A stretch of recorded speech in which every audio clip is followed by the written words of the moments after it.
Hey guys, it's Everything Cards, and today I'm going to show you my top 5 decks for Cardistry. This was another request from a subscriber. It's pretty tough to narrow down, but I think I've chosen my top 5. Keep in mind, I'm not the best cardist. Magic is pretty much my strong suit, less in Cardistry, but I still really enjoy it. And I think I've narrowed down a pretty good list here, so let's get right on into it. These are going to be judged based on their ability to stay in packet form, their ability to perform aerial maneuvers, and their overall look, and even like their price and availability. So let's get into it. Number 5, the B wins, okay? This is an exception to the last piece of things that they're graded on. Sorry, I can't think of the word. But these are actually pretty hard to find. These are more expensive than the other ones, and that's why they're number 5, but their performance is very, very good. They've got a nice finish and really a really perfect stock. It's snappy and it performs really well in springs and it's really durable, okay?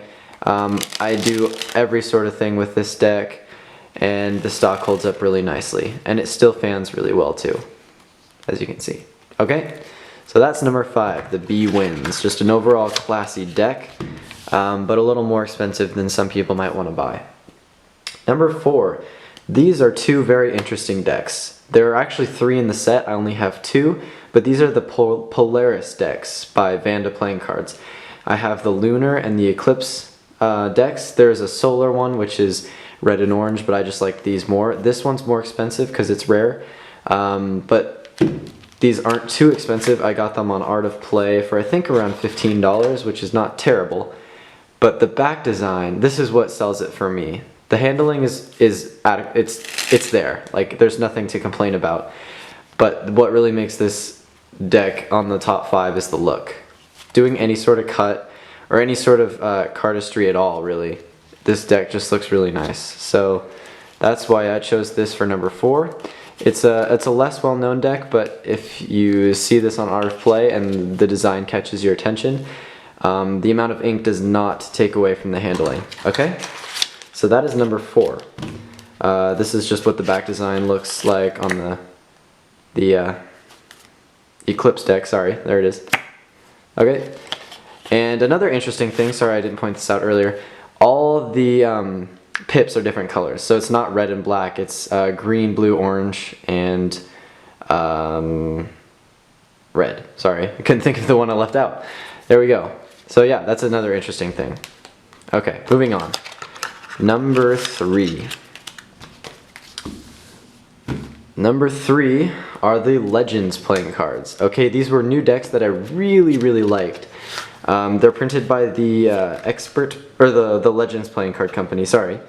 And they just handle really well. It's a completely different feel than what you're used to, I'm sure. It's kind of a waxy feel, and the cards are thin, but the stock is very nice. It's not a thin, soft stock, it's a thin, snappy stock, okay? This is definitely a unique feel, and they come in 3 different colors, and there are even version 2s now that are out. I haven't bought the version 2s yet, but definitely I would think about it. But the Legends are really nice. Number 2, this is the Tally-Ho Viper deck, but I'm going to extend it to all decks printed with the old UV500 Airflow finish. This is the only deck that I managed to get my hands on with the UV500 Airflow. All the other ones were discontinued by Illusionist, but if you don't have a deck with the UV500 Airflow finish, get one.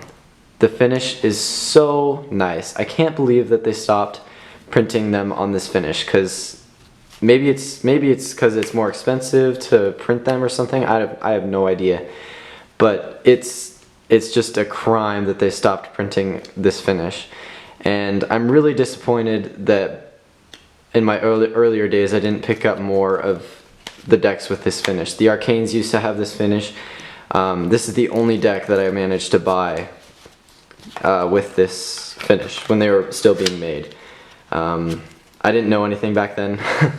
So yeah, that's number 2.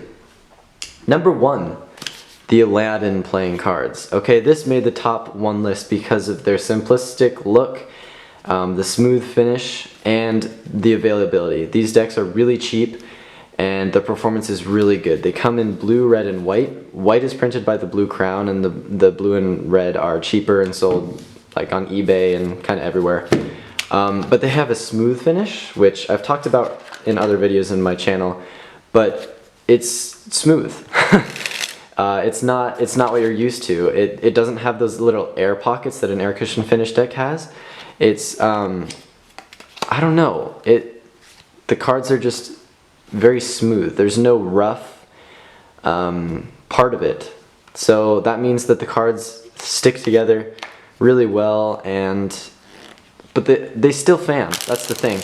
The smooth finish is very odd. I can't decide if I like it overall, but definitely for Cardistry, I like the smooth finish a lot better. So yeah, these are the Aladdin decks. It's the easiest deck to get with the smooth finish. Personally, I like the white deck the best. I'll give a quick look of that. I think the white cards look really cool, but they are harder to come by. Okay, so that's my top 5 list, guys. Again, don't take this with a grain of salt. I'm not the best cardist out there, but these are the ones that have worked best for me. So yeah, thank you guys so much for watching. I hope this helped, and I'll see you next time.